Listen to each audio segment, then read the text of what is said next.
Desa di Banyumas yang dilewati proyek Jalan Tol Jogja-Cilacap, pembebasan lahan dimulai.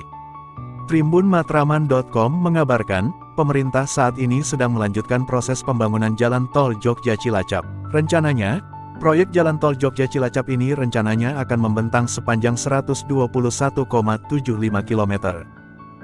Selanjutnya dalam proyek ini nantinya juga akan melewati Kabupaten Banyumas, Jawa Tengah. Untuk Kabupaten Banyumas sendiri nantinya ada 22 desa yang direncanakan terdampak jalan tol. Untuk diketahui dari 22 desa itu diketahui nantinya terdiri dari 3 kecamatan yakni Kemrajen, Sumpiuh, dan Tambak. Berikut 22 desa terdampak jalan tol Jogja-Cilacap. Terdapat di Kecamatan Kemrajen diantaranya, Desa Sibalung, Desa Kecila, Desa Nusamangir, Desa Sidamulya, Desa Sirau, Desa Grujugan, dan Desa Kebarongan. Desa yang terdapat di Kecamatan Tambak diantaranya, Desa Gumelar Kidul, Desa Karangpetir, Desa Karangpucung, Desa Pelangkapan, Desa Brembun, dan Desa Gebangsari. Desa yang terdapat di Kecamatan Sumpiuh diantaranya, Desa Lebeng, Desa Pandak, Desa Selandaka, Desa Karanggedang, Desa Kemiri, Desa Kradenan, dan Desa Kuntili. Bapedalitbang Banyumas bersama dengan tim teknis dari pusat juga tengah melakukan konsultasi publik penyusunan AMDAL. Masyarakat Kabupaten Banyumas, terutama di 3 kecamatan dan 22 desa yang akan dilewati oleh tol mengusulkan beberapa masukan. Secara umum masyarakat di Kecamatan Kemrajen, Sumpiuh, dan Tambak menerima dengan adanya proyek tol. Namun demikian masyarakat meminta agar jalan tol yang melewati wilayah mereka adalah tol layang. Mereka meminta agar jalan tol yang melewati adalah jalan tol layang. Alasannya logis. Karena ketiga daerah itu adalah daerah rawan banjir di Banyumas, ujar Kasubit Tata Ruang dan Lingkungan Hidup Bapedalitbang Banyumas, Barkah, Jumat, tanggal 26 Agustus tahun 2022. Seperti yang diketahui Kemrajen, Sumpiuh dan Tambak adalah daerah cekungan. Sisi utaranya adanya pegunungan dan sisi selatan adalah daerah yang berdekatan dengan laut. Sehingga sering menjadi banjir.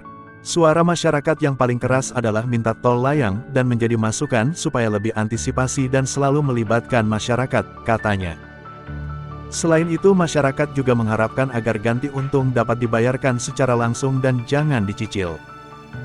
Terkait rencana exit tolnya diperkirakan akan berada di Kecamatan Sumpiuh dan pintu keluarnya melalui Jalan Lingkar Sumpiuh. Barkah memaparkan berdasarkan peta rencana pembangunan akan ada rest area di Banyumas, yaitu tepatnya berada di Kecamatan Kemrajen. Sebelumnya sempat diberitakan, penyusunan analisis mengenai dampak lingkungan, AMDAL, proyek pembangunan Jalan Tol Cilacap Yogyakarta sudah dimulai. Kasubit Tata Ruang dan Lingkungan Hidup Bapedalitbang Banyumas, Barkah mengatakan telah melakukan konsultasi publik penyusunan AMDAL. Ia mengatakan konsultasi publik yang dilaksanakan pada tanggal 18 Agustus tahun 2022 lalu, adalah untuk AMDAL. Sampai saat ini Tol Cilacap Yogyakarta masih menyusun studi kelayakan akhir yang ditarget selesai pada akhir 2022 ini. Saat konsultasi publik beberapa waktu lalu, Barkah mengatakan kemungkinan penyiapan AMDAL tahun 2022 sampai tahun 2023. Kemudian juga penyiapan LARAP, penetapan lokasi juga tahun 2022 sampai tahun 2023. Dia melanjutkan, tahapan persiapan yang dilakukan saat ini merupakan tahap kedua. Selanjutnya mulai masuk pada transaksi. Jika tidak salah tender di 2023. Kemudian pengadaan tanah di tahun 2023 sampai tahun 2024, tuturnya. Sementara tahap konstruksi, bisa jadi dimulai pada 2024 pertengahan. Namun dengan catatan pengadaan tanah selesai pada 2024. Diketahui jalan tol ini rencananya terkoneksi dengan Jalan Tol Gedebage Tasikmalaya Cilacap di sisi barat, dan Jalan Tol Solo Jogja YIA Kulon Progo di sisi timur.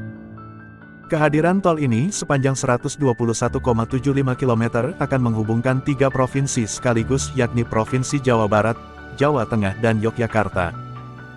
Proyek Tol Yogyakarta Cilacap akan dimulai dengan tahap pertama berupa penyiapan proyek dan tender pada 2022 hingga 2023. Tol Yogyakarta, Cilacap nantinya akan terkoneksi dengan Jalan Tol Gedebage Tasik Cilacap, rencana Jalan Tol Pejagan Cilacap, serta Jalan Tol Solo Yogyakarta YIA Kulon Progo. Tol Yogyakarta, Cilacap nantinya akan terkoneksi dengan Jalan Tol Gedebage Tasik Cilacap, rencana Jalan Tol Pejagan Cilacap, serta Jalan Tol Solo Yogyakarta YIA Kulon Progo.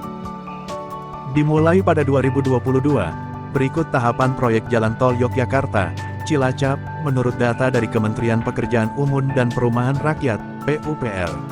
Tahapan Tol Yogyakarta, Cilacap yang pertama adalah penyiapan proyek dan tender, mengutip laporan Kompas.com.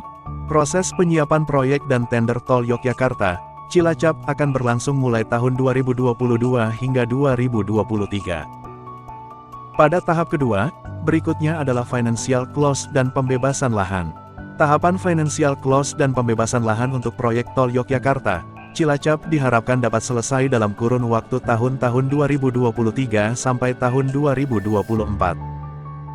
Tahap ketiga proyek Tol Yogyakarta, Cilacap adalah proses konstruksi.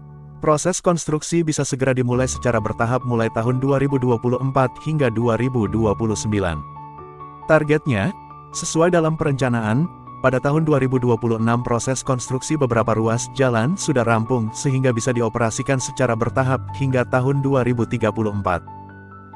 Proyek Jalan Tol Cilacap Yogyakarta ini akan didanai melalui skema kerjasama pemerintah dan badan usaha, KPBU, dengan besar investasi mencapai investasi Rp38,47 triliun.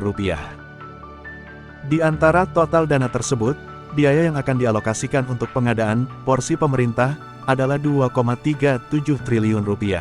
Sementara besar dana yang dihabiskan untuk konstruksi sebesar Rp27,21 triliun. Proses konstruksi akan dibagi menjadi 3 tahapan.